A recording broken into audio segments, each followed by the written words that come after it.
Assalamualaikum warahmatullahi wabarakatuh. Hello everyone. We are group 2 from Afternoon Language Teaching and Learning Evaluation. Here we would like to present you about the standardized testing that will be presented by NABILA TASYAA, Miftahunajah Aditiya Pratama, and YOSIA ISMAIL. What is standardized task? Standardized task is any form of task that requires all task takers to answer the same questions, or a selection of questions from common bank of questions. Standardized task refers to scored in a standard. Standard means consistent manner. Standardized task it is primarily associated with large-scale tasks that to sizable population of the students, such as multiple-choice tasks. Standardized tasks also may include true-false questions, short answer questions, essays questions, or mix of questions types. Actually, there are two types of the standardized tasks, such as norm reference tasks and criterion reference tasks. Norm reference tasks compare an individual's performance with others. When it is criterion reference tasks, we compare students' performance to a set of objectives. So anyone who meets the criterion can get the high score. When we talk about standardized task presupposes certain standard criteria or objectives. Those criteria or objectives that are held consist across one form of the task to another. These criteria is large standardized are designed to apply to a broad band of the competencies that are usually not inclusive to one particular curriculum. So a good competencies that good competencies must include the product of throughout process of empirical research and development. It dictates a norm reference task that the goal of which is to place the test taker on continuum across a large of score and to differentiate the test taker by their relative ranking. One of standardized tasks that we are familiar with is TOEFL task. TOEFL task is produced by the Educational Testing Service or ETC in United States. So this kind of tasks are all standardized because it's specify a set of competencies or the standard for a given domain, and through of the process of construct validation they program a set of tasks that have been designed to measure those competencies. Standardized task has advantages and disadvantages. For advantages itself, it is a ready-made task. It is a ready-made previously validated product that frees the teachers from having to spend hours creating a task. And second one, administration to large groups can be accomplished. The third one of advantages of standardized tasks is scoring procedures are streamlined in the case of the multiple choice format. And the last one, assessment of individuals' mastery of knowledge domain. The next is disadvantages of standardized tasks, and one of them is an appropriate use of such tasks. For example, using an overall proficiency task as an achievement task simply because of the convenience of the standardized task. And second one, teachers only teach the task. And the third one, potential misunderstanding of the difference between direct and indirect testing. In this case, misconception that students with learning disabilities perform poorly in standardized tasks. Developing the standardized task. There are several points that need to be considered to develop the standardized task. First, determine the purpose and objectives of the task. It's important for the task objectives to be studied specifically, such as TOEFL task. TOEFL task has the purpose of evaluating English proficiency of people whose native language is not English. So, the content of the task must be designed to accomplish those particular ends. Therefore, the criteria. Each task has a specific gatekeeping function to perform. The criteria before entering those gates must be specified accurately. Second, design task specification. So this is the foundation of the task. For example, TOEFL task. TOEFL task has specifications such as specifications of listening, structure, reading, and writing sections. So each specs are not just studied that way. It should include what does it measures, what does it covers, and what materials it uses. Third, design, select, and arrange task item. The text item, the specs act much like a blueprint in determining the number and types of items to be created. And the fourth thing is make appropriate evaluation of different kinds of the items.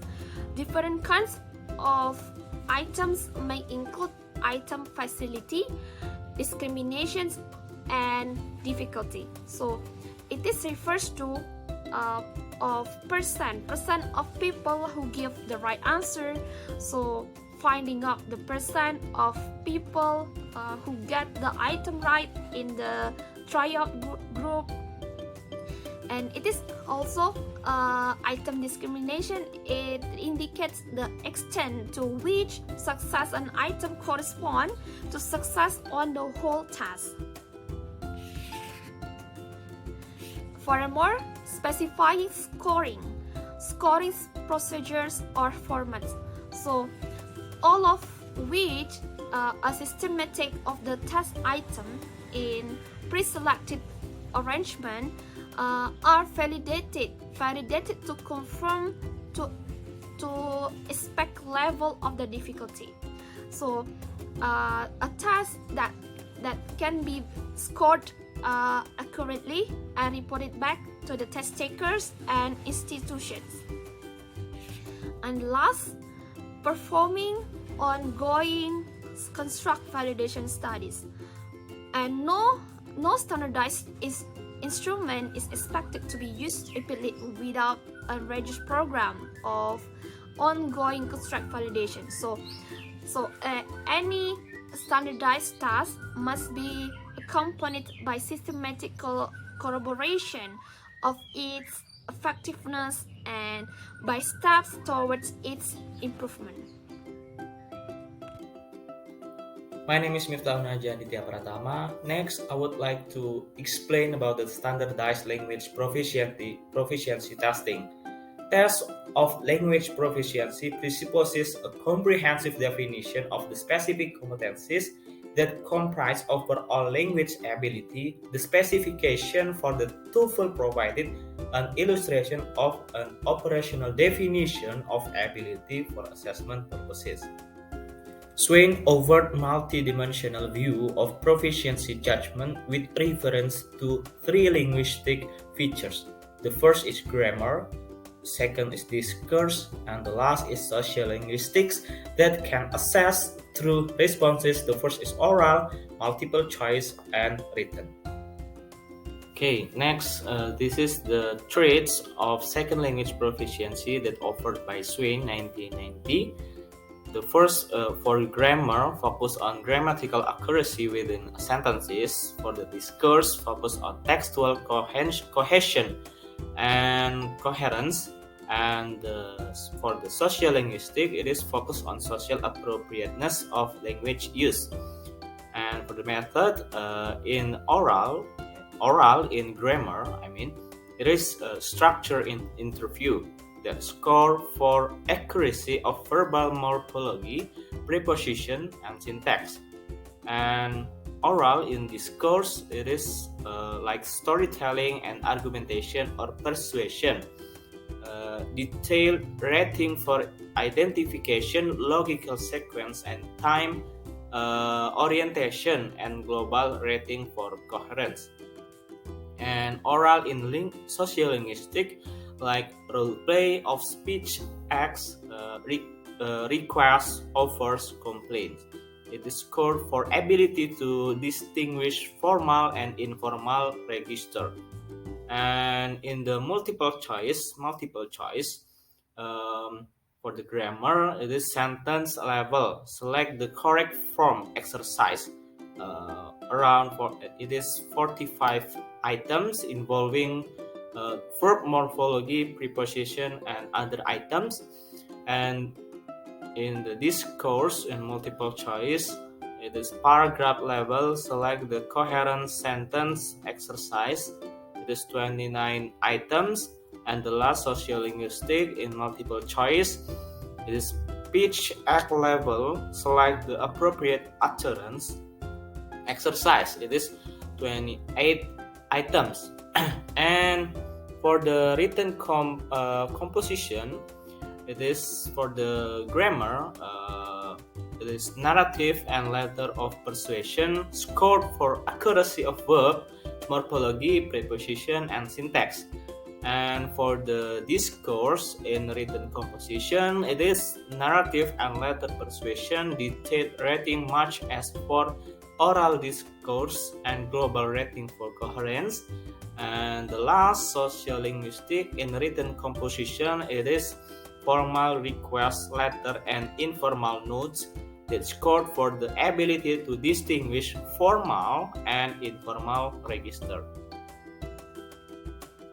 Another definition and conceptualization of proficiency is suggested by the American Council on the Teaching of Foreign Languages, or ACTFL Association. The ACTFL proficiency guidelines are descriptions of what individuals can do with language in terms of speaking, writing, listening, and reading in a real-world situation, in a spontaneous and non-rehearsed context. For each skill, these guidelines identify 5 major levels of proficiency: distinguished, superior, advanced, intermediate, and novice. The major level of advanced, intermediate, and novice are subdivided into high, mid, and low sublevels. The level of ACTFL guidelines describe the continuum of proficiency from that of the highly articulate, well-educated language user to level of little or no functional ability. These guidelines present the level of proficiency as ranges, describe what an individual can and cannot do with language at each level, regardless of where, when, or how the language was acquired. Together, this level from a hierarchy in which each level subsumes all lower levels. The guidelines are not based on any particular theory, pedagogical method, or educational curriculum. They neither describe how an individual learns a language nor prescribe how an individual should learn a language, and they should not be used for such purposes. They are an instrument for the evaluation of functional language ability. This is the example of SCTFL Proficiency Guidelines 2012 in reading skill and superior level. First is able to understand text from many genres dealing with a wide range of subjects, both familiar and unfamiliar. Understand text that use precise, often specialized vocabulary and complex and grammatically structures. Able to understand lengthy text of a professional, academic, or literacy nature, and generally aware of the aesthetic properties of language and of its literary styles, but may not fully understand texts in which cultural references and assumptions are deeply embedded. Um, for another skills and other level, you can see in the link below, or you can also go to the SCTFL website uh, in the Google, and you can see for skill and also the level, each level in the skill. Okay, maybe that's all from me. Next material will be presented by YOSIA. Okay, so the last is for standardized language proficiency test. So there are four language proficiency tests that are commercially produced. The first one is TOEFL, and then the second one is MELB. Then the third one is IELTS, and then the fourth is TOEIC. So the first one is TOEFL. TOEFL is produced by Educational Testing Service or ATS. And then the objective of TOEFL is to test overall proficiency or language ability. And then TOEFL usually used in US countries or around US. And they are usually for three skills that are being tested in TOEFL, such as listening, reading, and grammar structure. Okay, so the second one is Michigan English Language Assessment Battery or MELAB. So this test is produced by English Language Institute, University of Michigan. The objective of this test, same as the TOEFL test. Then this test usually used in US and Canadian language programs and colleges, and also some worldwide educational setting as well.